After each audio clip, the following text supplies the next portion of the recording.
There's a whole lot, however, happening on Wall Street, from bank earnings, JP Morgan's and others, to Starbucks, we're talking about coffee, and Apple iPhones with a sprinkle of Main Street news around mortgage. Let's drill down a bit into your world business today with Andrew Schmertz, my colleague in New York. Good afternoon. It's good to see you again, Andrew. It's about a little before 8 o'clock in the evening in Nigeria. Let's talk about your earnings season.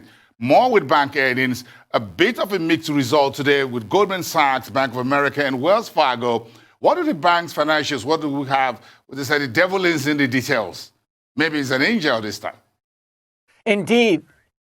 Yeah, indeed. You know, last week we talked about how the stimulus talks were driving the markets. Well, as those talks kind of fade into a possible no deal before Election Day, the markets have to look somewhere else for news, and they're focused right now on earnings news. And we have three big banks reporting.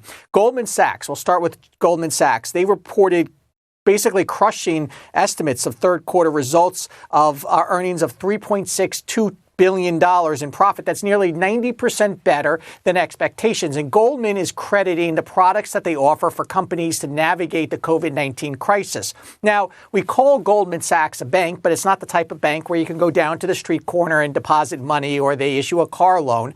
It's an institutional bank. Consumer banks are faring a little bit less well. Bank of America, third quarter revenue missed estimates by about $400 million. Net income fell by $2.1 billion. And that's because Bank of America is more susceptible to low interest rates because a good part of their business is issuing mortgages and writing those car loans that we talked about. And the Fed, of course, has discussed keeping interest rates near 0%. That's not what Bank of America is charging customers, but Bank of America doesn't have much pricing power and competitive power when charging interest rates right now, and that hurt their bottom line.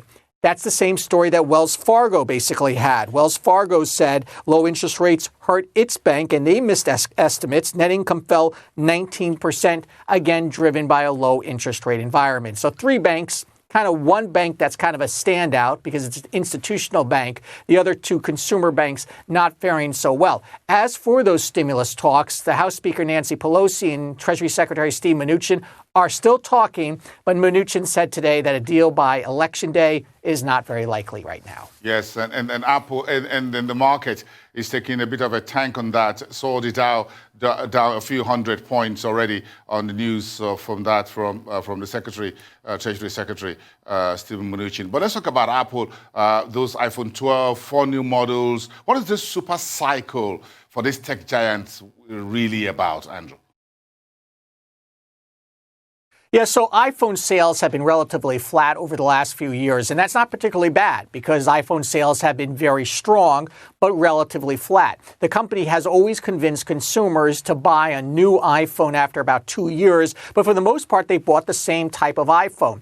This year, Apple and some analysts are saying that it could be different because Apple has unveiled the iPhone 12, which is going to go for $1,100. And that's the top of the iPhone 12. They're going to have 4 different models. If they could convince more consumers, to buy the iPhone 12 Pro, that's what that $1,100 model is called, that, analysts say, could create a super cycle of interest and really jump up Apple's earnings. So we'll see how that develops. We're in the holiday season, and consumers have either more money to spend if they still have jobs or less money to spend as the economy has gotten hurt. It's hard to really see where consumer spending is going to go this holiday season because the economy is just too uncertain territory. Yes, so I'm just trying to nurse a cup of coffee here, Andrew, just to keep the temperature. Has been raining heavily in this part of Lagos overnight till most part of today. So I'm holding on to this. So what about Starbucks? Let's talk about this diversity, which has been on the table all year. Will it impact employees? What is in the can here for Starbucks? Yeah, so Starbucks is launching a new diversity plan. Just 15% of Starbucks corporate workers are diverse, people of color. Starbucks wants to double that number to 30% by 2025. And to get there, Starbucks is going to unveil a couple of new programs. They're going to launch a mentorship program that connects people with color to their corporate executives, and they're going to launch a community affairs employee in every Starbucks cafe throughout the country that will interact with the community, and that's to try to bring in more diversity to Starbucks ranks. You know, Starbucks over the past year has been criticized in the news a lot about individual incidents of possible racial discrimination, and the company first responded by closing all stores, you'll remember, for one day in a nationwide diversity training session. But Starbucks now says it's taking concrete steps to improve that diversity count over the next few years. So let's talk about finally on Justin Bieber has his own line of Crocks. What's going on? How is the website holding on that? Yeah, so Justin Bieber has developed a line of Crocks. He said he's owned Crocks for years, and they're yellow shoes with various patches on board, and they're incredibly popular. Apparently, it's Bieber fever on your feet, is what I'm trying to say. Bieber fever on your feet. After the first few hours of these Crocks being available on Crocs' website, the website crashed, and now they say they're all sold out. So if you want a little Justin Bieber on your feet, you may have to wait until Crocs makes some more. I don't mind. I gotta deal with this cup of coffee. Say that. Say that a few times fast. Bieber fever feet. Bieber fever on your feet.